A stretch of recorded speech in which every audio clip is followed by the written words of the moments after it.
نے وقت کے نبی کا کہنا مانا، اللہ رب العزت نے انہیں کامیاب کیا. جنہوں نے نہیں مانا دنیا میں بھی ناکام، آخرت میں. استر بزرگوں، آخر میں ہمارے حضور پاک صلی اللہ علیہ وسلم تشریف لائے، دنیا میں دین بھی لائے، دین کی محنت بھی لائے. قیامت تک کوئی نبی نہیں آئے گا، اس لیے اس امت کو اللہ رب العزت میں کنتم خیر امتی کا، تم بہترین امت ہو. کیا کرو، لوگوں کو نفع رسانی کے لیے نکالا گیا. استر بزرگوں، اللہ رب العزت نے ہمیں دعوت والی محنت سے جوڑا، یہ بہت بڑی دولت ہے. تمام انبیاء نے آ کر کے لوگوں کی دلوں پہ محنت کی، اس کلمہ لا الہ الا اللہ کی دعوت دی. حضور اکرم صلی اللہ علیہ وسلم نے سب سے پہلے آ کر کے صحابہ پر دلوں پہ محنت کی، لا الہ الا اللہ محمد الرسول اللہ. صحابہ نے پہلے بات کو سنا. ایک بزرگ فرما رہے تھے کہ صحابہ نے بات کو پہلے سنا اور اس کو پھر بولا. یہ دعوت کے بول ایسے ہیں، ان کو سننا اور اس نیت سے سننا کہ اس کو دل میں اتاریں گے، اس کا یقین کرنا کہ اللہ کے سوا کوئی عبادت کی لائق نہیں، اللہ کے سوا کوئی ہمارا نفع نقصان کا مالک نہیں. اللہ رب العزت ہمارے خالق ہے، مالک ہے، رازق ہے، اور اس کے ہاتھ میں سب چیز کی اپنی قدرت میں اللہ رب العزت نے اپنے ہاتھ میں رکھی. تو اس بول کو بولنا کہ اللہ سے ہوتا ہے، اللہ کے غیر سے نہیں ہوتا ہے. ملک مال چیزوں میں کامیابی نہیں رکھی، اللہ رب العزت نے کامیابی دین میں رکھی. دین کے اللہ کے حکم، حضور پاک صلی اللہ علیہ وسلم کے طریق، اعمال میں کامیابی. دوستوں بزرگوں، اعمال وہ اعمال جو حضور اکرم صلی اللہ علیہ وسلم نے آ کر کے صحابہ رضی اللہ تعالیٰ عنہ کو بتائیں. حضور صلی اللہ علیہ وسلم نے سب سے پہلے آ کر کے یقین کی محنت کی کہ یقین درست ہو جائے. 11 سال ایمان کی محنت ہوئی، یقین کی محنت، اللہ سے ہونے کو بولا گیا. 11 سال کے بعد عبادات فرض ہوئی. سب سے پہلے فرض نماز ہوئی. نماز ایسی بڑی دولت ہے، اللہ رب العزت نے سارے احکامات زمین پر بھیجے اور نماز کو حضور اکرم صلی اللہ علیہ وسلم کو عرش مولا پہ آ کر کے اور فرمایا تحفے کے طور پہ دی. اس امت پہ اللہ نے نماز کو 5 وقت فرض کیا. یہ ایسی امت ہے کہ اللہ پاک نے اس سے کام لینا تھا. سارے انبیاؤں کے واقعات اس کو سنائے گئے. قرآن میں 30 پارے ہیں، سارے واقعات اللہ رب العزت نے تمام جتنے بھی امتیں گزری، قوم عاد، قوم ثمود، قوم سبا، قوم نوح، سب کے واقعات اللہ رب العزت نے اس امت کو سنا. یہ واقعات ہیں عبرت کے. اللہ نے جس نے وقت کے نبی کا کہنا مانا، اللہ نے ان کو کامیاب کیا. تو ایسی امت کے سامنے اللہ پاک نے ساری چیزیں، حضور صلی اللہ علیہ وسلم نے آ کر کے محنت کی. پھر نماز کی دولت عرش پہ ملی. نماز ایسی بڑی دولت ہے، حضور اکرم صلی اللہ علیہ وسلم کو جب بھی سخت امر پیش آتا وہ فوراً نماز کی طرف متوجہ اور نماز سے اپنے مسئلوں کو حل کرائے. مال ملک چیزوں سے مسئلے حل نہیں ہوتے، کبھی تو ہوں گے کبھی نہیں ہوں گے، لیکن نماز سے یقین ہونا چاہیے. ابھی ہم نے نماز پڑھی، اس کا اللہ رب العزت آج بھی اس کا اجر ملے گا، کل بھی ملے گا، موت کے بعد بھی ملے گا، اور قبر میں بھی ملے گا، حشر میں بھی ملے گا، پورے صراط میں بھی ملے گا، جنت میں بار بار ملے گا. یہ ایسی بڑی دولت ہے نماز. اور نماز یقین کے ساتھ، دھیان کے ساتھ پڑھی جائے. اور جب یہ نماز فرماتے مسلمان بندہ جب نماز پڑھتا ہے خشوع سے، دھیان سے، اور یہ نماز آسمان پہ نمازی کو دعائیں دیتی جاتی، اللہ تیری بھی ایسی حفاظت کرے جس طرح تو نے میری حفاظت کی. اور فرماتے ہیں بارگاہ الہی میں جا کے اس کی مغفرت کی دعا کرتی. اور جو بری طریقے سے نماز کو پڑھتا ہے، فرماتے ہیں وہ نماز بری شکل میں سیاہ بن کے جاتی ہے اور نمازی کو بد دعا دیتی جاتی. جس طرح تو نے مجھے برباد کیا، اللہ تجھے بھی برباد. دوستو بزرگو، نماز بہت بڑی دولت ہے. نماز کو بنانے کے لیے مشق ہے. صحابہ رضی اللہ عنہ نے نماز پہ یقین بنایا، مشق کی. بنی اسرائیل کا واقعہ اللہ پاک نے قرآن میں بیان کیا. بنی اسرائیل نبی کے اولاد ہیں. موسیٰ علیہ السلام نے فرعون کو بھی دعوت دی اور بنی اسرائیل کو بھی. تو بنی اسرائیل کہنے لگے یا موسیٰ علیہ السلام، ہم تو مسلمان ہیں، ہم آپ کو بھی مانتے، اللہ کو بھی مانتے. یہ فرعون تو نہ اللہ کو مانتا ہے نہ آپ کو، پھر بھی یہ ہم پہ ظلم کر رہا ہے. فرما رہے کہ اللہ پاک نے مفہوم ہے جبریل علیہ السلام کو بھیجا کہ ان سے کہو کہ گھر میں نماز قبلہ رخو کے نماز شروع کریں. جب بنی اسرائیل نے نماز شروع کی، فرما رہے اللہ پاک کی مدد ان کے ساتھ ہو گئی. پھر اللہ پاک نے ان کو ان فرعون سے چھٹکارا حاصل کیا. وہ نماز بنی، کیسے بنی؟ فرما رہے جب عذاب آتا تھا اللہ کا فرعونیوں پر، کفتیوں پر، جب ٹڈوں کا عذاب آتا تو وہ پریشان ہو گئے موسیٰ علیہ السلام کے پاس. مسلمانوں پہ عذاب نہیں آتا تھا، کبھی ٹڈیوں کا عذاب تھا، کبھی جوؤں کا، کبھی خون کا۔ مسلمان کھانا کھاتا تھا، اس کا کھانا بالکل ٹھیک ٹھاک، کفتی کھانا کھاتے تھے خون بن جاتا تھا۔ یہ کیا تھی؟ جب انہوں نے اللہ کے حکم کو مانا، وقت کے نبی کا کہنا مانا۔ آج بھی دوستوں اور بزرگوں اللہ کے وعدے اور اس اعمال کے ساتھ ہے جو حضور صلی اللہ علیہ وسلم نے بتایا۔ ایک بندہ نماز پڑھتا ہے یقین کے ساتھ، اللہ کی مدد اس کے ساتھ ہے، اللہ کی رحمت کو کھینچتی ہے نماز۔ ہاں، ایک صحابی آئے، فرما رہے ہیں اس کی شادی ہوئی اور اپنی بیوی سے اجازت دی، پہلی رات کی بات، کہ 2 رکعت نماز، فضائل اعمال میں واقعہ لکھے، ہم پڑھتے رہتے ہیں۔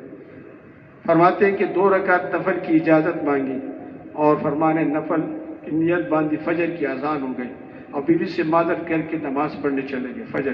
اسی طرح دوسرے دن یہ واقعہ پیش آیا، تیسرے دن فرمانے، تیسرے دن جب آ کر کے اس صحابی رضی اللہ تعالیٰ عنہ کے والد نے اپنی بہو سے پوچھا میرا بیٹا کیسے ہے؟ کہتے بہت اچھا، بہت نیک ہے، 2 رکعت نماز عشاء میں باندھتا ہے، فجر میں صبح سلام پھیرتا ہے۔ وہ سمجھ گئے، حضور اکرم صلی اللہ علیہ وسلم کے پاس تشریف لے گئے، میں نے بیٹے کی شادی کی، اور وہ اپنی بیوی کی طرف بھی نہیں دیکھتا ہے۔ حضور اکرم صلی اللہ علیہ وسلم نے اس کو بلایا، مفہوم ہے کہ دیکھو بھائی، میں شادی بھی کرتا ہوں، میں نماز بھی پڑھتا ہوں، میں تہجد بھی پڑھتا ہوں، سارے کام کرنے ہیں۔ پھر صحابی نے اپنی بیوی کی طرف دیکھا، ایسی نماز تھی۔ فرماتی ہیں فاطمہ رضی اللہ تعالیٰ عنہ جب نماز کے لیے کھڑی ہوتی تھی اور جب سلام پھیرتی تھی، یہ سردی کی نماز تھی، اور کہتی یا اللہ یہ راتیں کیسے آپ نے چھوٹی بنائی، 2 رکعت میں فجر، آج ہمیں 4 رکعت میں اللہ کا دھیان نہیں آتا ہے۔ تو دوستوں بزرگوں، پھر اللہ کی مدد کیسے آئے گی؟ ہم نماز پہ محنت کریں، نفل نماز پہ ہماری محنت ہو، دھیان کو جمائیں۔ جو خشوع والی نماز ضرور اللہ پاک مدد عطا فرمائیں گے، کیونکہ اللہ نے خود کہا ہے، حضور اکرم صلی اللہ علیہ وسلم جنگ بدر میں ساری رات یا حی یا قیوم یا حی یا قیوم برحمتک نستغیث، اللہ کی مدد آ گئی، اے نبی جی، اور 1000 فرشتوں کو بھیجو، 2000، 3، آخر میں کہا 5، پھر کہنے لگے میں خود جنگ بدر میں۔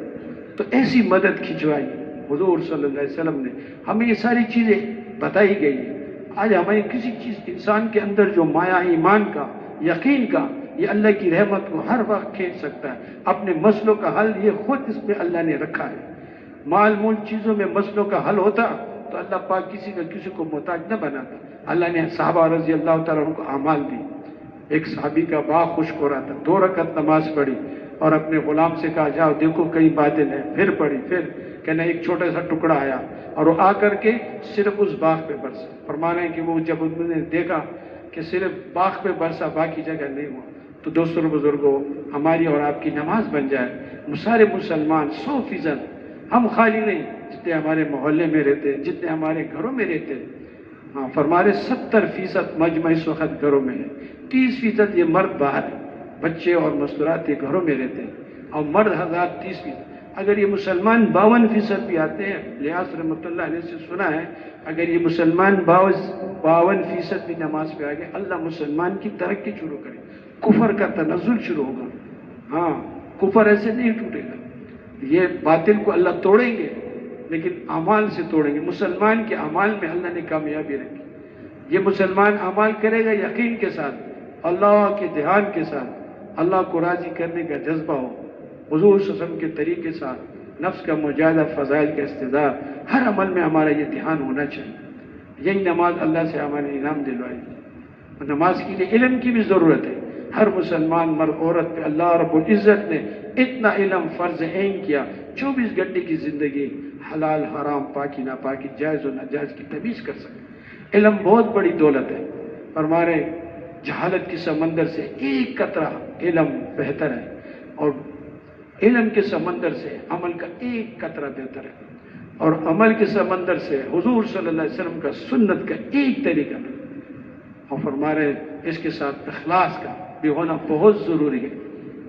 تو بھائی یہ اس کے ساتھ اللہ کا علم حاصل کریں۔ فرماتے ہیں حدیثوں میں آتا ہے، اور جو علم سیکھنے کے لیے نکلتا ہے اپنے گھر سے، نورانی فرشتے اس کے لیے پر بچھاتے ہیں۔ حدیث کا مفہوم ہے علم کو سیکھنا ہے، جو شخص علم کو سیکھتا ہے فرماتے ہیں 1000 رکعت نفل سے زیادہ ثواب ہے۔ حدیث کا مفہوم ہے، یا خود سیکھے حضور صلی اللہ علیہ وسلم نے ارشاد فرمایا جو قرآن کی ایک آیات سیکھے گا، یعنی قرآن کی آیات سیکھنا، ایک دفعہ ارشاد فرمایا صحابہ رضی اللہ عنہ سے کہ تم میں سے کون پسند کرے گا کہ بوتان میں جائے اور 2 اونٹیاں بلا قطار لے آئے؟ حضور صلی اللہ علیہ وسلم نے کہا یا وسلم یہ تو سب پسند کریں، فرمانے مسجد میں جا کے 2 قرآن کی آیات پڑھنا 2 اونٹنیوں سے بہتر ہے، 4 آیات کو پڑھنا 4 اونٹنیوں سے بہتر ہے۔ یہ اونٹنیاں تو دنیا میں ختم ہو جائے گی، لیکن یہ قرآن کی آیات جو پڑھے گا یہ کبھی ختم نہیں ہوگی۔ فرمانے قرآن ایسی شفیع ہے جو اللہ پاک نے اس کا جھگڑا قبول فرمایا۔ روزہ اور قرآن یہ اللہ کی یہاں سفارت بنتا ہے۔ روزہ کہتا ہے یا اللہ میں نے اس کو دن میں بھوکا رکھا، تو اس کی شفاعت کر لے، اور قرآن کہتا ہے یا اللہ میں نے اس کو رات کو سونے نہیں دیا، یہ جاگتا رہا، یا اللہ اس کی شفاعت کرے۔ فرمانے کہ اللہ پاک قرآن کی شفاعت قبول فرمائیں گے۔ جو قرآن شریف کی تلاوت کرتا ہے، جب موت کے بعد یہ بندہ مرتا ہے، کفن کے درمیان اور اس کے درمیان ایک ایسا خوبصورت آدمی آتا ہے، حسین جمیل، اور یہ کہتا ہے میں وہ شخص ہوں جو میں قرآن ہوں، جب تم اس کو کبھی آہستہ پڑھتا تھا کبھی بلند، فرمانا کہ میں آپ سے اس وقت تک جدا نہ ہوں گا جب تک تجھ کو میں جنت میں نہیں۔ فرمانے جب قبر میں اتارتے وہ آدمی فرشتوں سے کہتا ہے کہ آپ حساب کتاب لو، میں اس کے ساتھ رہوں گا جب تک میں۔ فرمانے جب فرشتوں کا حساب کتاب ختم ہوتا ہے، مسجد فرماتے ہیں کہ جنت سے اس کے لیے بستر آیا جاتا ہے ریشم کا، اور یہ اس کے ساتھ رہتا ہے۔ تو بھائی کیسی بڑی دولت ہے، قرآن اللہ کا کلام ہے، اللہ کی ذات سے نکلا ہو، 100 صحیفے 4 کتابیں، یہ قرآن مجید اللہ رب العزت کی ذات سے نکلا ہوا ہے۔ یہ اس کا ایک ایک حروف، فرماتے ہیں کہ ایک نیکی کی 10، ایک قرآن کے حروف میں 10 نیکیاں ملتی ہیں۔ تو بھائی اس کو ہم خود بھی سیکھیں، دوسروں کو۔ حدیث کا مفہوم ہے بہترین شخص تو میں وہ ہے جو خود قرآن سیکھے دوسروں کو بھی سیکھے۔ تو بھائی اس کے لیے ہمیں تمام کریں، اس کے ساتھ ساتھ ہم اللہ کو ذکر کریں، اللہ کو پیارے پیارے ناموں سے یاد فرماتے۔ اللہ ارشاد فرماتے اے بندے جو تو مجھے دل میں یاد کرتا ہے میں بھی تجھے دل میں یاد کرتا ہوں، تو اگر مجمع میری مجھے یاد کرتا ہے تو تجھ سے اس مجمع سے بہتر فرشتوں کے مجمع میں تجھے تیرا ذکر کروں گا۔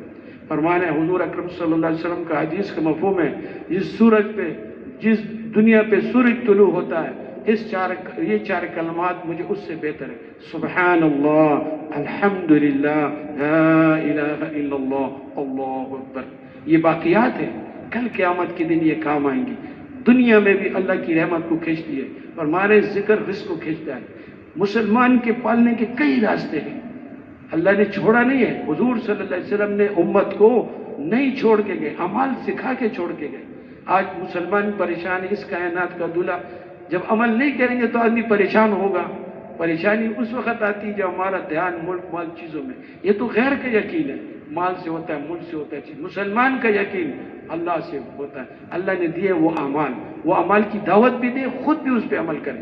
جب آدمی دعوت دیتا ہے، عمل کرتا ہے، پھر اس کا یقین بنتا ہے۔ اللہ کرے ہم سب کا موت تک یقین بن جائے۔ یقین بننا بہت ضروری ہے۔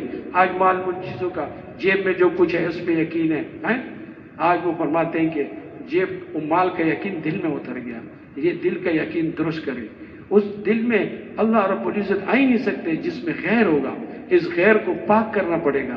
اللہ رب العزت اس کائنات میں سما نہیں سکتے، لیکن مومن کا اتنا چھوٹا سا دل ہے، اس میں سما جاتا ہے۔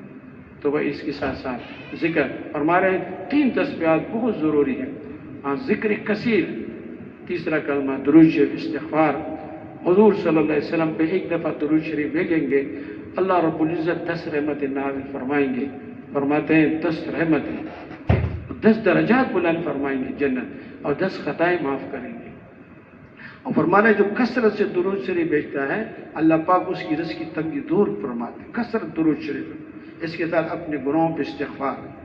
اللہ پاک استغفار پہ بہت خوش ہوتے ہیں، اے بندے اتنے گناہ کر کے لیا لیکن توبہ کر کے آ میرے پاس، میں تیرے سارے گناہوں کو معاف فرما دوں۔ تو اللہ رب العزت جب آدمی ندامت کرتا ہے اپنے گناہوں پہ، اللہ رب العزت اس کو معاف فرماتے ہیں، اور معاف کیا فرشتوں سے بھی بلا دیتے، اعمال نامے سے بھی مٹا۔ بنی اسرائیل میں ایک شخص تھا، بہت بڑا گناہ گار تھا۔ موسیٰ علیہ السلام قوم بارش نہیں ہو رہی تھی، موسیٰ علیہ السلام نے ساری قوم کو نکالا اور اللہ سے دعا کی، یا اللہ بارش برسا۔ اللہ رب ارشاد فرمایا اے موسیٰ آپ کی امت میں ایک گناہ گار ہے، جب تک وہ نہیں نکلے گا میں بارش نہیں پڑوں۔ فرما رہے ہیں موسیٰ علیہ السلام نے اعلان کیا کہ جو ہم میں سے گنہگار ہے وہ نکل جائے، اللہ پھر بارش فرمائے۔ فرماتے اس گنہگار نے دل میں اللہ سے توبہ کر لی، اللہ سے توبہ کر لی، اور فرمایا تھوڑی دیر میں بارش ہو گئی۔ موسیٰ علیہ السلام نے کہا یا اللہ کوئی بندہ نہیں نکلا اس مجمع سے، آپ نے بارش، اے موسیٰ جس کی وجہ سے بارش روکی تھی اس کی وجہ سے کر دی، اس نے مجھ سے دوستی کر لی، توبہ کر لی۔ یا اللہ وہ شخص کون ہے مجھے بتا۔ فرما رہے ہیں جب وہ گناہگار تھا تو میں نے آپ کو نہیں بتایا، اب تو اس نے میری توبہ کر لی، وہ میرا دوست بن گیا۔ یہ آدمی اللہ نے ہم اس امت کی ستاری فرمائی ہے، کسی کو عیب نہیں بیان کیے۔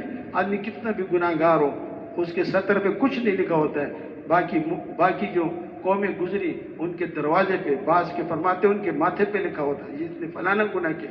آج اللہ نے ہم اور آپ کی ستاری کی، حضور اکرم صلی اللہ علیہ وسلم کی امت کی وجہ سے۔ یہ بڑی بہترین امت ہے اور لاڈلی امت ہے۔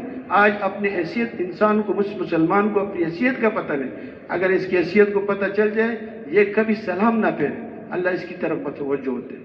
اس کے ساتھ ساتھ ہمارے اخلاق، حضور اکرم صلی اللہ علیہ وسلم ہمارے اخلاق ہو جائے۔ فرما رہے جو تم پہ ظلم کرے تم اس کو معاف کرو، جو تمہیں عطا سے محروم کرے تم اس کو عطا فرماؤ، اور جو تم سے قطع رحمی کرے تم صلح رحمی کرو۔ یہ بہت بڑی باتیں ہیں اور اس کی آسان ہے، دین بہت آسان ہے۔ سب سے مشکل کام دنیا میں دنیا کمانا، اور سب سے دل کا یقین درست ہو تو عمل کرنا ہے۔ یہ عمل انسان کو وہاں تک لے جاتا ہے، فرشتوں سے بھی آگے کر دیتا ہے اگر یقین کے ساتھ عمل کو۔ حضور صلی اللہ علیہ وسلم کے پاس فرما رہے ایک عورت نے حضور صلی اللہ علیہ وسلم کی دعوت فرمائی اور فرمایا، حضور صلی اللہ علیہ وسلم نے ایک نوالا لیا تو انہوں نے منع کیا صحابہ سے کہ اس میں زہر ملا ہوا ہے۔ اس عورت سے پوچھا کیوں کیا اسے؟ فرمانے لگی میں دیکھ رہی تھی کہ آپ نبی ہیں یا نہیں۔ تو حضور صلی اللہ علیہ وسلم نے کہا میں نے تو معاف کیا۔ روایت میں آتے ایک صحابی کا انتقال ہو گیا تو حضور صلی اللہ علیہ وسلم نے اس کا بدلہ تو لیا لیکن اپنے بدلے نہیں لیا، معاف کر دیا۔ ہم معاف کریں، ہم امت کمزور ہے، اس وقت ہر طرف دنیا میں مال ملک چیزوں کا بات چلتی ہے، ہم معاف کرنے کا جو تبلیغ میں لگے ہیں، ہمارے اخلاق سے آدمی تبلیغ میں لگے گا، ہمارے اعمال سے، ہمیں نماز سے، ہمارے ذکر سے اس کو پتہ نہیں، غیروں کو بھی پتہ نہیں، ہمارے عمل سے، ہمارے اخلاق سے۔ حضور صلی اللہ علیہ وسلم کے ایسے اخلاق تھے، اللہ پاک نے اس کے اخلاق کی تعریف فرمائی۔ ہم اس کے امتی ہیں، ہم اخلاق پہ محنت کریں، ہمارے اخلاق اچھے ہو جائیں۔ حضور صلی اللہ علیہ وسلم والے اخلاق کے ساتھ زندگی گزاریں گے، انشاءاللہ موت آئے گی اور فرما رہے ہیں کہ زندگی ایسے گزاریں جیسے رمضان کی طرح، موت آئے گی عید کی چاند کی طرح۔ اب دوستوں بزرگوں یہ عمل کرنے اللہ کی رضا کے لیے، اور ہمارے اخلاص والے ہدایت کی چراغ ہیں۔ اللہ رب العزت ان کی وجہ سے بڑے بڑے فتنوں کو دور فرما۔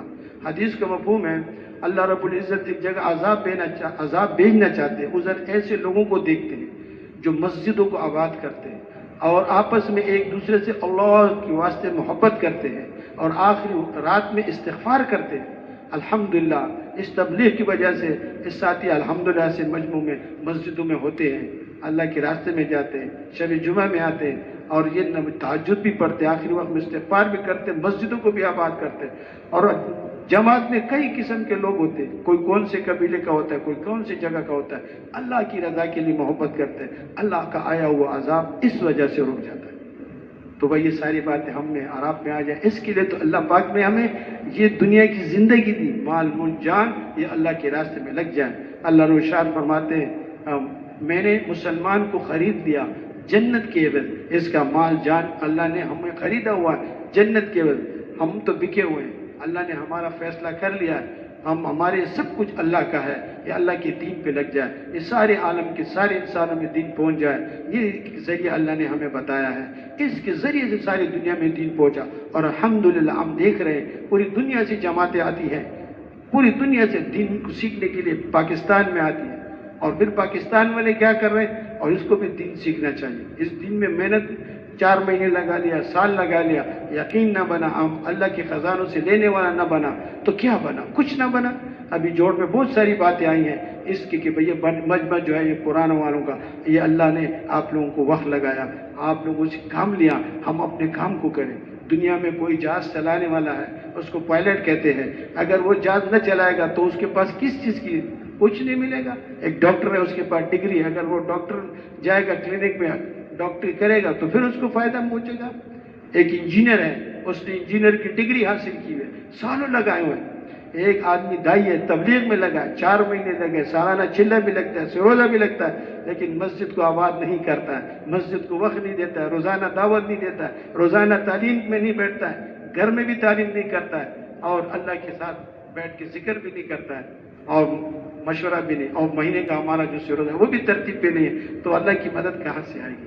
یہ 5 اعمال ہر مسلمان کے لیے ہم لوگوں کو سمجھائیں۔ مسجد میں ہمارا بڑا مجمع آتا ہے، اجتماعوں میں آتا ہے، ہم مسجد کو لینے والے بن جائیں، مسجد میں مجمع کو لینے والے بن جائیں۔ اب شب جمعہ آج بہت مجمع آئے گا، ایسے بتائے ہم ہر عمل کے بعد مسجد فارغ ہوتا ہے، ابھی بیان کے بعد مغرب کی بیان کے ہم اختلاط کریں، لوگوں کو اللہ کے راستے میں تیار کریں، کوشش کریں گے نا انشاءاللہ، ہمارا عزم و نیت ہو، اللہ کا دین سارے عالم میں زندہ، اس کے لیے ہمارا مال جان وقت، جن بھائی نے وقت نہیں لگایا انشاءاللہ وہ تو ارادے کریں، مغرب کے بعد بھرپور مجمع ارادے کریں، اور سال 4 مہینے کے سال بیرون 7 ماہ بیرون، اور اس طرح 4.5 ماہ بیرون، اور ہر سال 4 مہینے کا تقاضا چلا ہے، 100% نمازی ہمارے محلے میں ہو جائیں، پورے پاکستان میں، پوری دنیا میں 100% آدمی نماز پہ آ جائے، کوشش کریں گے نا انشاءاللہ۔ میرا بھی ارادہ ہے اس کام کو مقصد کے درجے میں، آپ بھی ارادہ کریں انشاءاللہ۔ بقیہ بعد انشاءاللہ مغرب کے بعد تفصیلی بات ہوگی، سارے حضرات تشریف رکھیں، تشکیل تک بیٹھیں، دونوں دعائیں پڑھ لیں، سبحان اللہ و بحمدہ، سبحانک اللہم و بحمدک، اشہد ان لا الہ الا انت، استغفرک و اتوب الیک، سبحان ربک رب العزت عما یصفون، وسلام علی المرسلین، والحمد للہ رب العالمین، آمین۔